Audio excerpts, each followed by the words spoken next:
communication peut accompagner sa information là congolais surtout en général et tikala na mbonda ekolo magazine d'actualité mbote Kinshasa mbote Congo Brazzaville mbote ba diaspora partout au bozala mokili bo pesa confiance et fidélité ko na biso en tout cas kolo apambola bino. To fongoli édition la biso ya moko lelo na sango ya mawa ko na kata République démocratique du Congo komona moko ya ancien ministre ya transport mona mboka Cherubin Okende attention na bomo ité corne bakutango exposé kuna la poids lourd.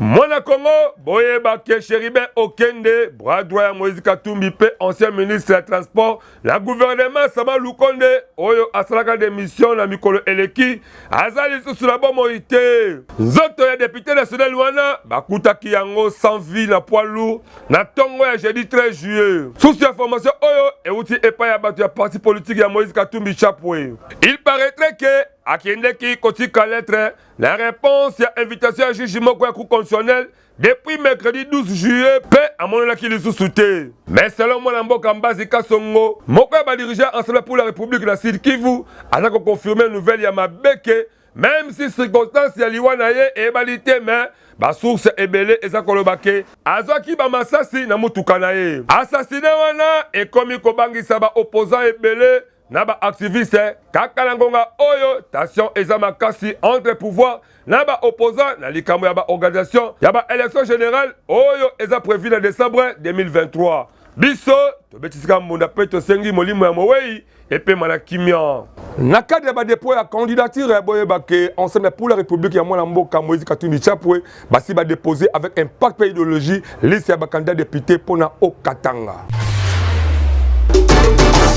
Ndeko ya Congo, Boye Baké, ensemble pour la République, Baouta qui ko déposé depuis mercredi 12 juillet après-midi, liste ya ba candidat na bango na députation nationale pour la ville ya Lubumbashi, kuna na Okatanga. Liste yango ekambamaki na mwana mboka Christian Mwando Simba, cadre ya parti oyo azalaki accompagné na fouli ya batu, depa Tina bureau de réception et traitement des candidatures. Ponaye alobike à partir de mercredi dépôt ya ba candidature ya parti politique na bango et bandi na ba circonscription électorale nyonso ya République démocratique du Congo. Kutu il faut boye bake wana eza premier geste na ba candidat député nationaux na niveau ya ville ya Lubumbashi pe baza après ya kotika na ba circonscription électorale nyonso ya République démocratique du Congo. Nyonso wana eza geste Yako qui sa détermination à parti politique na bango, yako participer na ba processus électoral pe, baza déterminer les sous-sous, yako remporter ba élection na ba niveau nyonso, koba na la présidence de la République avec Moïse Katumbi Chapwe. Boye bake, parti à Moïse Katumbi Chapwe, basali dépôt la bango, 3 jours avant date limite pour na ba raison ebele, selon moi na mboka Christian Mwando. Na ba raison oyo apesi que lokola ba originaux ya ba document, système ya dépôt ya caution et surtout que limite ya retrait en bongo po nyonso eza kosalema na système bancaire. Finalisation ya question ba candidature po bazwa ba vrai candidat. Kaka na liste wana boye bake eza pe na ba kombo ya ba candidat regroupement oyo bazala bango. Awa ndenge tomonaki bango na blog ya opposition. Il faut boye bake mutu na mutu azala nzela na ye. Donc opposition bazala ya kosangana te et monani déjà po moto na motu azoza ba décision na ngambo na ye biso to betisika mona po masolo oyo eza vraiment dossier moko à suivre vraiment na kolongo la processus électoral te eza bongo déclaration ya mwana mboka opposant Martin Fayulu na conférence de presse oyo asalaki mokolo ya mercredi 12 juillet Medine Kambembe azala kuna. Bien que Azako exige audit ya fichier électoral pour na cabinet moko indépendant avant ya kotinda ba dossier ya ba potentiel candidat ya famille politique naye, opposant Martin Fayulu a rassuré peuple congolais que a kolongwate na processus électoral. A salaki déclaration oyo lors ya conférence de presse oyo et salamaki mokolo ya mercredi 12 juillet 2023. Pour na président national ya SID ye alobaki ke eza très clair sikoyo ke bako boykote ba élection te yango wana peuple congolais aza ko réclamer candidature na ye abakisaki lisusu na koloba ke banyokoli peuple congolais na koyeba ko interpréter mabe déclaration na ye ya le 19 juin dernier heureusement que peuple ye moko a comprendre que bakoki kokende na ba élection te soki fichier électoral eza audité te na cabinet indépendant. Par ailleurs, bako clôturer dépôt ya ba candidature ya députation nationale mokolo ya samedi 15 juillet pe président ya centrale électorale Denis Kadima ayebisaki na ba potentiel candidat oyo ba déposer nanu ba candidature na bango te que prolongement ekozala te pona ba retardataire nyonso yango biso awa to betisi kambunda na masolo oyo etali justice boye bakele sénateur Matata Ponyo a boudé convocation ya procureur général près la cour constitutionnelle tout dans élément oyo ndeko ya Congo boye bake ancien premier ministre de la République démocratique du Congo Mwana mboka Augustin Matata Ponyo akendaki na yete ko répondre na convocation à procureur général près la cour constitutionnelle ndenge kaka eskelaki ezala mokolo ya mercredi. Maître Franklin Chamala oyo azali secrétaire général ya parti politique na ye alobike akokende te na baje ya procureur amituli ba question koloba akokende kuna en fonction de quoi pe a répondre na nini pe na mobeko nini alobike Matata Ponyo aza kobai te oyo procureur abana contester ba connaissance na ye ya droit constitutionnel ya ko retenir ezake procureur apesaki Matata Ponyo avertissement que absence na ye ekotinda bambando ya makasi ekoya selon mibeko mais le sénateur Mapon aboyi na ye kondima convocation wana alobike eza illégal affaire oyo ekoki kokende na batribunaux donc na misiki ya fourmi il faut boyeba ke procureur akoki ko engager ba poursuite contre Matata Ponyo pour outrage à magistrat. Na cas de rappel, ndeko ya Congo boyeba ke Matata Ponyo azala Kindu kutu auti ko partager vidéo moko ndenge ba habiter Kindu ba boyi abimalanda kunaye po a Kinshasa. Soi-disant balobi ke procureur général Mukoko akende kozwa kuna na Kindu. Mais pour na ye aza ko juger que la voix du peuple est la voix de Dieu. Donc c'est eux, ils ont vraiment à suivre pour. Tozo lukatomo na clarté na likamwangoa yango tobetisi kambunda. Comme journaliste professionnel, tu peux koyeba ba montage vidéo, tu peux koyeba aussi ma caméra, adresse za kamoko na centre de formation média indépendant pour kuna formation salam avec un partenaire idéologique avec la professionnel des médias.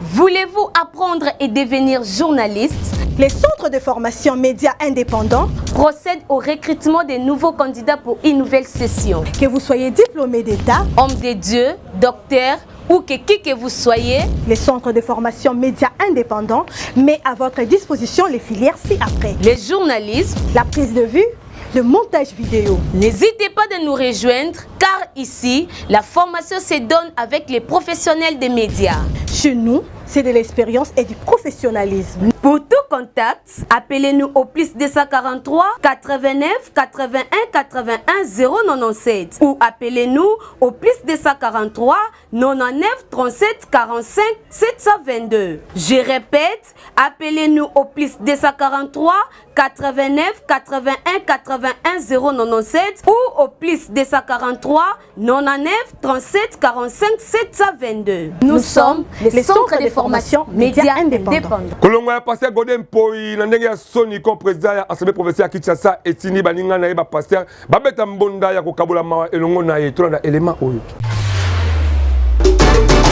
Mona Congo kaka ndenge boyebi ke ensemble provincial ya Kinshasa bautaki kobuka mwana mboka le pasteur Godin Poi koloba couleur na forme topé na sap na poste na ye ya président assemblée provinciale ya Kinshasa tellement que esali musique na mwa soni yango etili ba membre ya au conseil des églises du réveil lokola ba pasteur Kakenza Mukuna Mbakadi Ejibayamapa Pekiziamina bakende depa na ndako na ye pona ko soutenir ye basali ya Nzambe oyo balakisi solidarité na bango ya ko dénoncer soni oyo ndeko na bango amoni ndenge balongoli ye selon le passé Kakenza oyo azaki baloba alobike bayaki kolakisa bolingo na bango ya ko dénoncer ndenge makambo oyo elekalaki na ngonga oyo Godin Poi azalaki na repos médical basengi considération na respect epai na bango babetisi mbonda epai ya mwana mboka Fachi Beton akota likambo yango pe coup conditionnel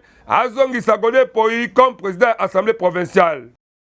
Nous, membres du Haut Conseil des Églises de Réveil, le père, des leaders des Églises de Réveil dans notre pays, nous sommes venus témoigner notre solidarité auprès de notre président, qui est en même temps le président de l'Assemblée provinciale de Kinshasa.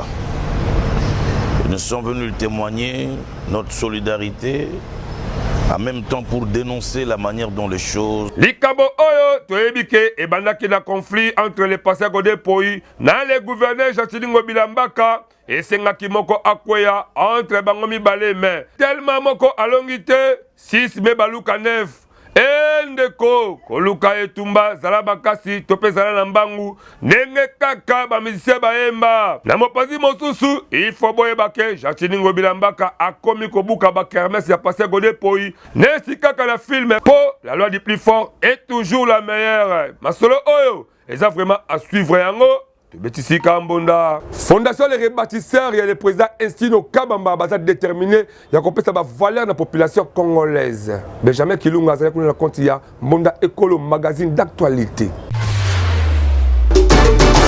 Les bâtisseurs, olé, Instino Kabamba, tout Mone Congo, boye bake, ba fondation Lokuta et comment est belé. Ah, wana ville province ya Kinshasa, République démocratique du Congo, mboka ya Emery Patrice Lumumba. Mais kitoko, PSNO ezake, Fondation Les Rebâtisseurs, ya mwana mboka Instino Kabamba, le président valable, ezako sala musala kitoko, avec impact na idéologie. Kaka ndenge bozali komona, botuna ngai nini. Basala ki descente, dépa. Kokutana na ba finaliste pour la sensibiliser bango baebake bazali be capable après ba épreuve examen d'état ya kozo ba formation oyo e kosala bango pour baeba ko renforcer ba capacité na bango mingi pour ba potentialité na bango ebima emona na kitoko bazala capable ya ko vivre na société ndeko ya Congo boyebake kuna la fondation Les Rebâtisseurs ya mwana mboka Instino Kabamba le président valable ba formation ezali ebele ya ndenge na ndenge oyo ekokomisa moto na avenir ata okokene na université mais ozala déjà mutu moko ozwi ba connaissance ya ebele ya ndenge na ndenge bino moko boyoka ndenge nini babetisaki mbonda tango bamonaki kamera ya mbonda ekolo na cadre musala ya lelo kokita sur terrain pour na kotala ba finaliste na biso nde bazo travailler avec impact na idéologie kolandela kaka vision il y a les grands samouraïs du changement le président Instino Kabamba que je salue avec beaucoup de respect toza awa na avenue Misani na quartier Luebo na école ya Saint-Frédéric to kaboli biloko tellement ba finaliste baza impressionné bazo zela loboko na biso pe formation na biso. Président, vous serez vraiment surpris de voir comment ba élèves bazo répondre massivement à l'appel na bino. Alors Moussa Leleki kitoko bande muso batikali kuna na njili biso a tozali na quartier natal ya président Instino Kabamba. Tellement que idéologie yango ezali kitoko et sepeli zaka ba finaliste bino moko boyo kanenge nini ba beti simbonda ya ko féliciter pe ko remercier le président Instino Kabamba. En fait, c'est une initiation au président Sali pour nous cela biso ba finaliste to PCP merci donc merci beaucoup vraiment.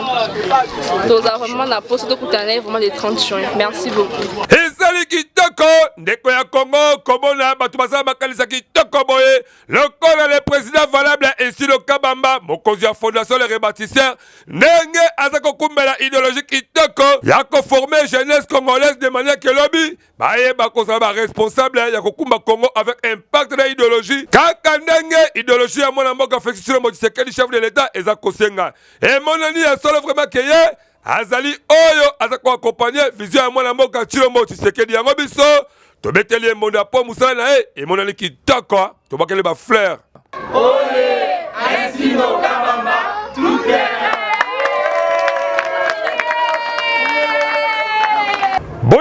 que affrontement éclata qui na tongo ya mokolo ya jeudi 13 juillet entre ba peuple bantou sédentaire na ba pygmée nomade na village ya Kayoboué na territoire ya Moba la province ya Tanganyika. Mais dit quand même après ce reportage oyo. Monde reportage ya yom to mesala ko ça ba fête ya ndenge na ndenge ya mariage ya religion to pe ya politique to ya na ndenge ke ba reporter a lokuta ba koma ya trop belemano ko bunga e ko zanga valeur alors na mode école agence ko ndé ko zo assurance pe sécurité ya solo.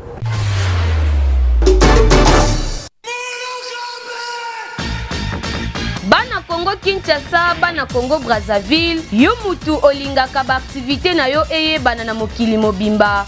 Mbonda ekolo agence epesi bino opportunité ya kosalela bino ba reportage ya kafu. Ezala activité politique, socio-culturelle, économique, religion, sport, conférence. Awa na mbonda ekolo agence ezosalema avec professionnalisme pe eza na prix moko très abordable. Esuki wana te endeko na ngai keba na ba reporter ya muyibi oyo bayaka kozwa ba image pe elekaka nango na télévision te kasi awa na mbonda ekolo agence nyonso ya filmage, modération, réalisation, photoshooting ezosalema avec un partenaire idéologie parce que awa tokanga masolo pena oyo etali image yebake okozwa yango pe ata na format ya YouTube. Olingi oyeba bisika tozali benga biso na plus 243 89 81 81 097 na bandeli lisusu na plus 243 89 81 81 097 na mbonda ekolo agence nyonso ya reportage ezosalema kitoko avec professionnalisme et yokanio. Raconte la pona kolobela Kimiana cantonnement ya 123 et Salamaki na Goma chef lieu ya Nord Kivu. Pangi Rachidi azali kuna na compte ya Mbonda Ekolo magazine d'actualité.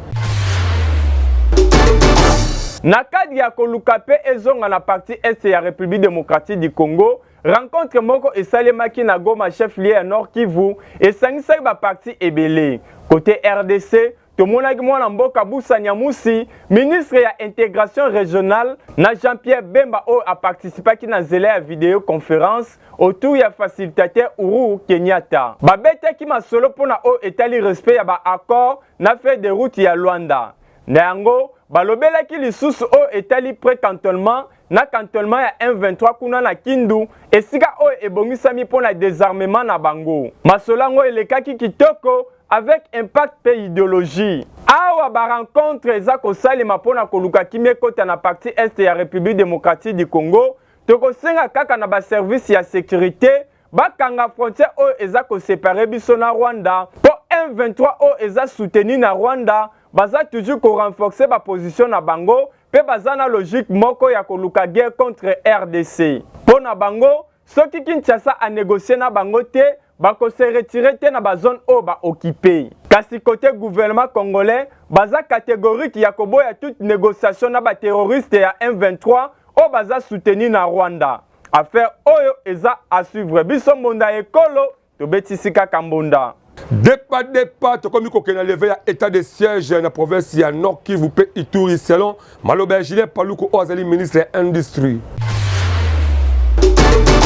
Mona Congo, boye bake masolo ya état de siège, mesure exceptionnelle, oyo chef de l'état Félix Tshisekedi Atchaki, na ba province lokola Nord Kivu pe Ituri, na Kidiba, boye bake ekolongwa. Selon mwana mboka Julien Paluku, oyo aza ministre industrie, alobaki yango na ville ya Beni. Pona ye alobike, mongongo ya population eyokali pe eza prise en compte et pas chef de l'état, pe bientôt ba autorité militaire, ba koti kalakaka. Na makambo ya sécurité.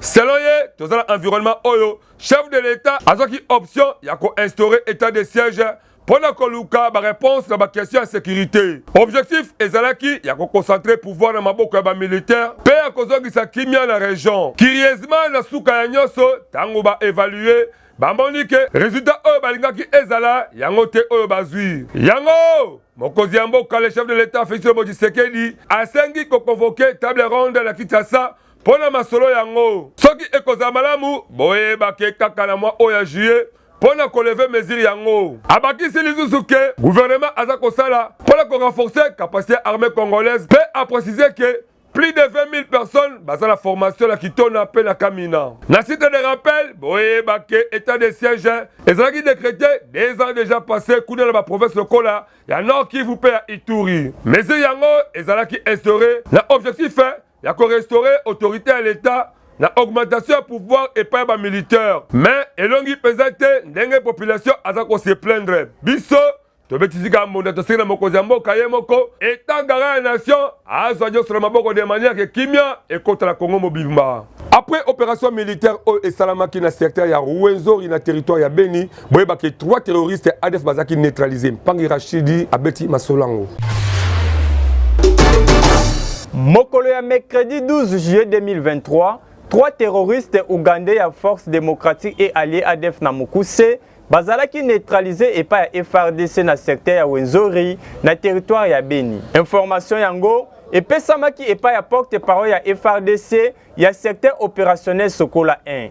Mwana mboka Anthony Mwalushai apesaki ba précision que 3 terroristes oyo bazalaki neutralisé tango ba opération militaire ezalaki mené na zone ya Wenzori. Esengeli koyeba ete na secteur ya Wenzori ba opération militaire ya grandes envergures eza kosalema pona ko neutraliser ba ADF ba allié na bango. Na yango chargé ba opération militaire ya secteur ya Wenzori aza ko rassurer ba cultivateur ya village Mayangos na ya Nyaleke sur akalmi o eza observer mikolo oyo. Pe asengi na population bazala vigilante pendant ba activité ya agriculture ndenge bazako kendara bilanga. Pe ya ko renforcer collaboration na armée régulière surtout ya ko dénoncer mouvement suspect ya ennemi. Musala kitoko o FRDC azako sala pona ko silisa ba groupe armé na partie est ya République démocratique du Congo. Biso magazine Mbonda Ekolo to beteli bango kaka mbonda pe te souhaiter bango plein succès. Omitu Takatolo sera vraiment un bon leader mais jusque là dans notre cas jamais qu'on les canne dans magazine Mbonda Ekolo pour la sa vision na yo.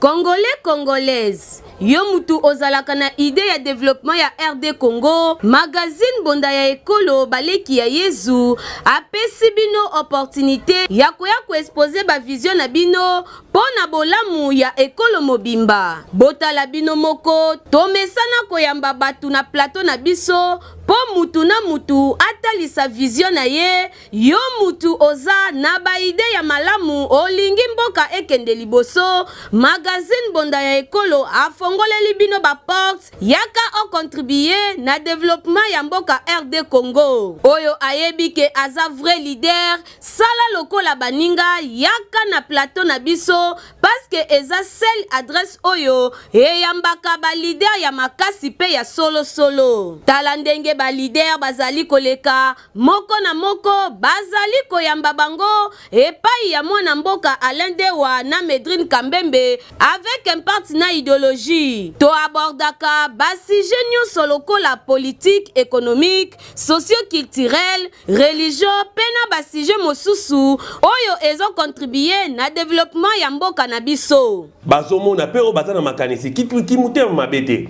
Batu mususu kala kimute mabe ya longwanga na yawana. Me bato bazana miso ba mona Congo ezo ke na ndenge mususu. Elle na limité na mumbele un peu partout. Donc nazo continuer lisusu na suki wana te. To se sentir à l'aise na kati ya changu na biso. Ok, merci beaucoup. Ndenge kaka bozali komona bango pe bazali balide oyo bandimi ko participer na développement ya ba quartier commune pour que mboka ekende liboso. Na bino pe balide oyo boza kolanda biso bolinga ka développement ya quartier ya commune to pe ya RD Congo mobimba. Bobenga biso na numéro oyo eza affiché na bas d'écran na bino. Toko yamba bino pendant 30 minutes sans débat avec un partenaire idéologie pour que vous exposer ba vision na bino liboso ya population pe aye babino. Yango biso na magazine Mbonda Ekolo to bengi ba leader ya solo pe to beteli bango kambonda. Vital Kamerhe alobi ke avant ye nanu batika ko attaquer ministre économique tel masolo etali dollar. Sikoyo mutune ezali nani akosauver RDC masolo etali dollar po emati ya 3 mawa pasi penzala. ndeko ya Congo ndenge kaka toza komona pasi tope bolai na mboka oyo likolo ya dollar esindi lelo mwana mboka Vital Kamerhe oyo azali patron ya économie abetisana lumbonda po eza kosala mabe makasi neti kaka franc congolais ekomi nango fei ya kaye na échange oyo azalaki nango na bakofre na biso ya Top Congo boyebake elombe Vital Kamerhe le pacificateur tope le faiseur du roi ndenge kaka mokili emesala kobenga ye aleli ya kolobake aza victime ya ba-ataki oyo ata ministre moko ya économie na RDC nanu atikala kozwa yango te mpo na komata ya dollar il faut boyebake mwana mboka le pacificateur alobi avaye nanu batikala jamais koatake ministre ya économie na masolo yango aza kutu kokamwa partout oyo aza koleka baza kosenga na ye akitisa to ya dollar donc il faut boyebake mpo na ye eza mbala liboso te na mandat le président Tshisekedi kutu abakisi ke eza nango mbala liboso te ke franc congolais esila bavaleur na mboka Lumumba même la régime ya Kabila franc congolais esilaka mpe bavaleur nango ya koyeba eza ke awa na République démocratique du Congo franc congolais ebebi makasi liboso ya mbongo ya bapaya lokola lelo $1 na libanda ekomi ntina 2600 francs congolais pe na coût officiel 2400 francs congolais ekotisi instabilité moko ya mabe na taux d'échange pe conséquence nango kotandela bawenze omona ndenge biloko emati wana nde ekokopona ke peuple congolais aza kokemba na ndenge moko ya mabe lelo soki osaki mutula apimeli yo ndeko ya Congo komona ye fote po mwana mpo azaka kolela ti lelo tobetisi kaka mbonda po toyebi te soki mbongo nde eza kobeba na mboka tope mboka nde eza kobeba na mbongo na yango tosika na bakozi ya mboka vraiment masolo oyo bolukela yango solution po ezokende mabe makasi vraiment le vieux jaïs Jemba koko tiri mokoza bacaricature ya lisolo nini obetele biso lelo banomination euti kosalama ya ndenge na ndenge depuis mwana mboka Félix Tshilombo azwa bokonzi tolandaki na mikolo elekalaki ndenge nini atiaki bamandataire na maentreprise ya l'État mpe lobi awa auti kobimisa babukumese ya sika oyo babiminaki impact mpe na idéologie à part babukumese bamare mpe na baprovince mpe bayebani mais turo oyo koko tiri ameki kokanisela bango faso nini baseki basala misala boyoka lisolo oyo ndenge nini ezali kolekana ndeko na biso akomi ministre mosala ya l'État na ngonga akomi na ndako yoka baide mpe baconseil ya famille lokola okomi mokonzi na esika wana il faut koprofite libela kobongisa vi na yo mpe ya libota mobimba oncle tinda biso mikili rapide mpo omasa balobi mikili na ngai emonani soki osali eloko te bakoseka biso papa baparcelle tosomba ata 20 bokonzi na yo ezali ya bonkoko koko na yo azalaka chef coutumier deja kala ye moko mutu mpe azwi bokonzi botala ndenge avandi akomi kotoka bali kokanisa bi avec IGF sur le terrain, a commis déjà qu'on bang non, donc avec déjà IGF. Honorable peine à quoi naïe, le qu'on a mis ça comme ça constat. Yokaye nenga le biboye. Na mosala ya l'État ba idée ya boye, ndeko le ministre akosala boni. Bandeko changement de mentalité. Nyonso oyo niveau la salini, tango ba nommer ndeko le ministre, to ba nommer mandataire, to pe lokola ba beaucoup ba bimi ebele oyo. Ba famille mingi ba sepeli be boye ba ke. IGF pe azali zinga parce que ba projet mabe e continue ndeko la akota boloko. Ya malamu ezali nini? Tango ba nommer ndeko la bino, bo sangana bo pese ba kalisa ko sala pour ko luka ko tobola mboka parce que Congo esengi comme les Congolais, les Camerounais, ma part comme Ibi, au Sarah le pont à côté, au commis ministre, au commis bourgmestre, yoka ma part de toi commune et comme Kakayo, voilà ma bema kasi, biso awa, tu peux dire Monda. Bolandi caricature qui toque, on a dit que Mingi Baïba après caricature et la page rose. Mais le page rose, il faut zater po. Tu sais, Sarabino, la page rose, la bino, Mingi Bazoko douter. Mais il y a mon nez, il y a mon bangé à Kuba. Et vous allez 16 juillet, on a fêté un aïmoko. Et le mot, dans la grande dame d'Ossinanji, Tobe, mon conteneur, maman ya poto, comme ça, Air France, le coup, la tukutuku, tope, ouewa. Si mes caméras, ils ont Benjamin Kilunga, montage à écrit des maths, t'as une réalisation surtout, mais édition. Et si maman qui est pas aïe, mon compagnon Rachidi, rédaction, le comme ça toujours maman mon nene, maman monté, maman cassi. Ouais, ça toujours un chef de rédaction me dit quand même mais moi ça qui na pointe. Nga aller dans la présentation, mais bobo ça été qu'on s'abonner massivement à la chaîne YouTube de mon école officielle et en plus passeport d'amino. Bon la mission école qui toko pour ma chaîne et comme belle auto travail nango. Tout à la prochaine masse au collège à Zongité. Je vous aime beaucoup en tout cas bye.